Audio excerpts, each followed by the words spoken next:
बोलो विश्वकर्मा भगवान की। अखिल भारतीय जांगीर ब्राह्मण महासभा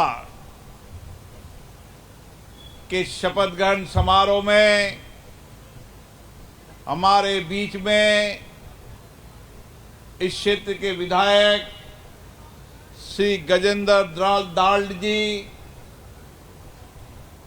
ओबीसी मोर्चा बीजेपी के प्रदेश अध्यक्ष हमारे मित्र सुनील यादव जी, इस महासभा के वर्तमान प्रधान रामपाल जांगीर जी, पूर्व प्रधान श्री कैलाश चंद जी बड़नेला, पूर्व प्रधान रविशंकर जांगीर जी, महामंत्री सावरमल जांगीर जी, पीएल शास्त्री जी और सभी मंच में विराजे पदाधिकारीगण और महासभा में आए देश भर के विश्वकर्मा के जीवन, उनके संस्कार, उनके विचार, उनकी शिल्प को देश और दुनिया में पहुंचाने वाले सभी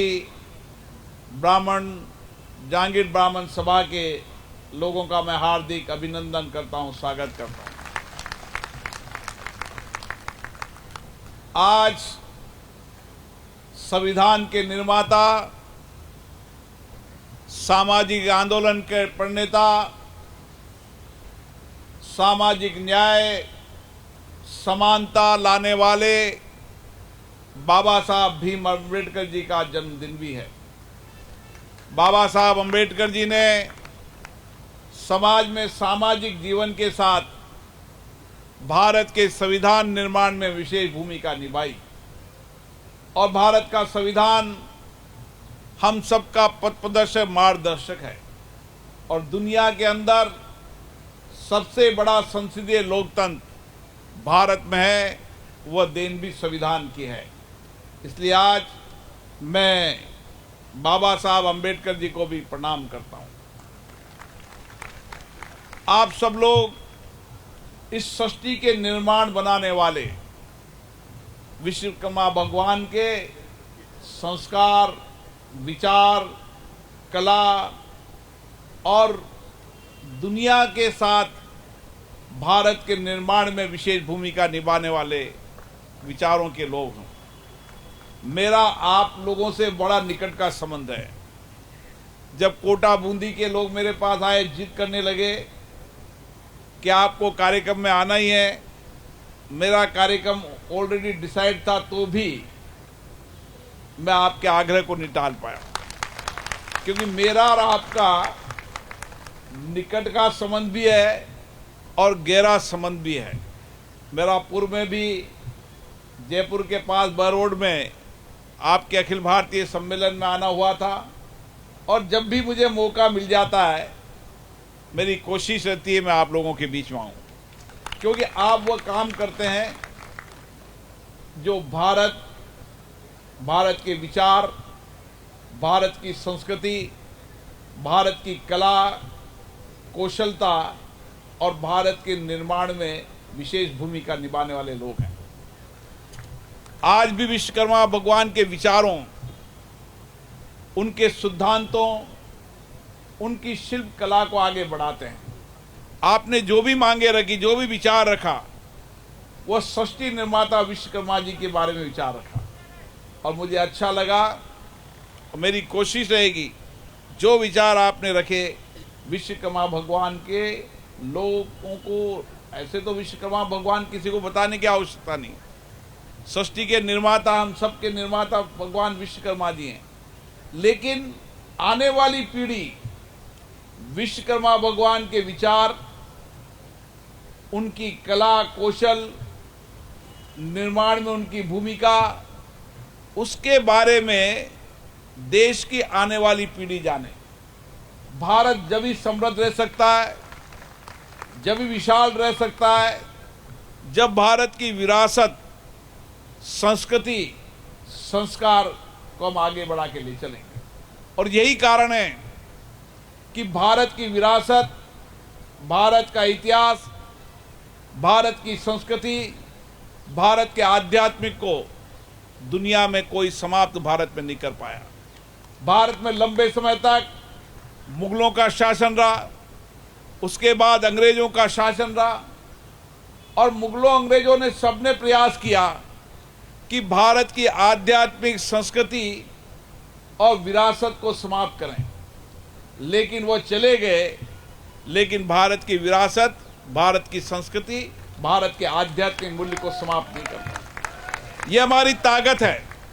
आप जैसे समाज के लोग हैं जो आज भी विश्वकर्मा भगवान के कौशल कुशलता को मानते हैं, उनके विचारों को मानते हैं, और आप सबका एक ही संकल्प है कि विश्वकर्मा जी के विचार, कौशल और कुशलता को हम आगे लेके चलें, और यही आने वाले समय में भारत की सबसे बड़ी ताकत बन रही है। दुनिया में अगर भारत की सबसे बड़ी ताकत होगी तो भारत की कौशलता होगी, भारत की वास्तुकार होगी, भारत की दिव्य कला होगी, भारत की कौशल होगी, और हमारे आने वाली पीढ़ी कौशल और कुशलता के अंदर दुनिया में सबसे आगे होगी। यही हमारी ताकत बनने वाली है।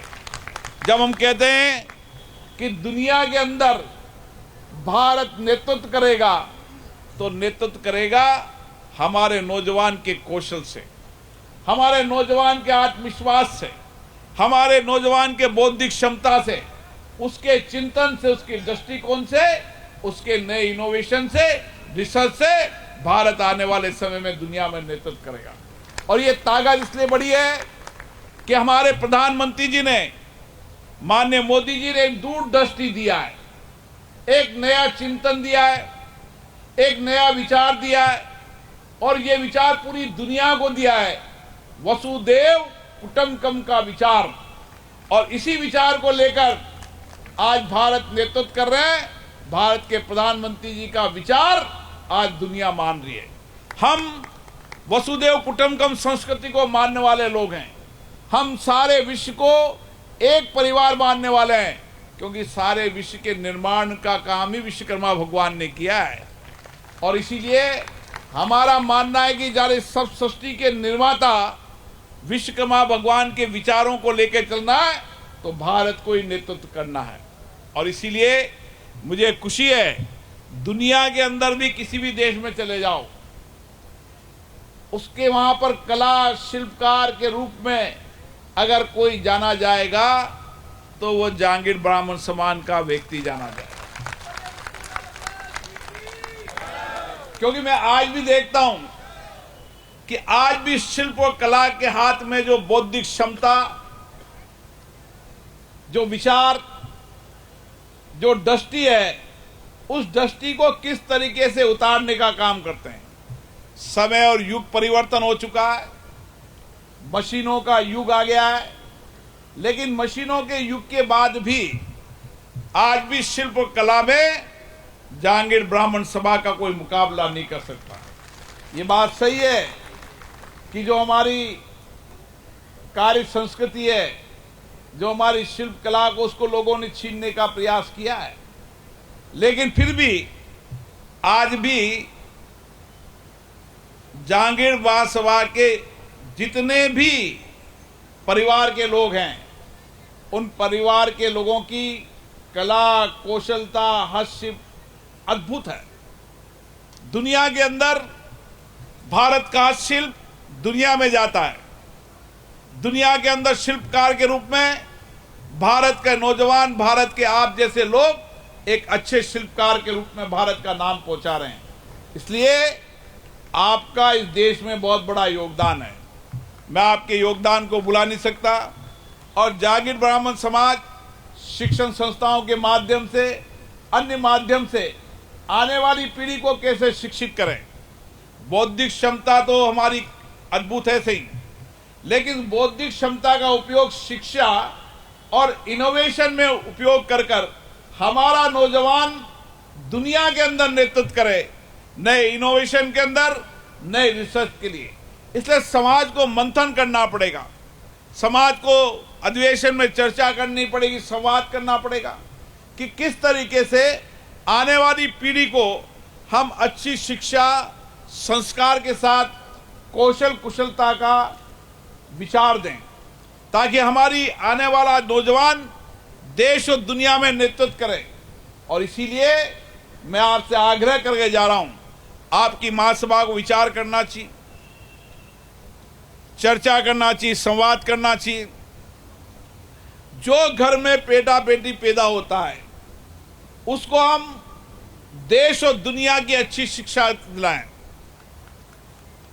उसको चाहे इंजीनियर हो, डॉक्टर हो, प्रोफेसर हो, कला हो, हर क्षेत्र के अंदर वो नेतृत्व करे, क्योंकि आपके संस्कार और आपकी आने वाली पीढ़ी वो बौद्धिक क्षमता से बहुत तीक्ष्ण है, क्योंकि जिसकी बौद्धिक क्षमता तेज होगी वही कला और शिल्प कला बेहतरीन कर पाएगा। जिसकी बौद्धिक क्षमता कमजोर होगी वो एक लकड़ी को ठीक से शिल्प बनाकर बेहतरीन नहीं बना सकता अगर उसका मस्तिष्क ठीक से नहीं चलता हो। इसलिए आपकी बौद्धिक क्षमता तो अद्भुत है, आने वाली बौद्धिक क्षमता का उपयोग हमारे आने वाली पीढ़ी करे, उसके लिए उसको शिक्षा का मंदिर बनाए। हर गांव के अंदर हमारा बेटा बेटी अच्छी पढ़ाई करे, नेतृत्व करे, इसके लिए भी समाज के लोगों को विचार करना चाहिए। मैं पुनः अखिल भारतीय जहांगीर महासभा की इस नवगठित कार्यकारिणी को बहुत बहुत शुभकामना देता हूँ, बधाई देता हूँ। उनके नेतृत्व में सामाजिक परिवर्तन की नई दिशा बनेगी। समाज के अंदर कुरीतियों को समाप्त करते हुए हम हमारी विरासत और आधुनिकता का मिश्रण कर कर किस तरीके से आने वाली पीढ़ी भारत और दुनिया के अंदर नृत्य करे, ये हमारा संकल्प और विचार होना चाहिए। पुनः आप सबको बहुत बहुत शुभकामनाएं, बहुत बहुत बधाई, धन्यवाद।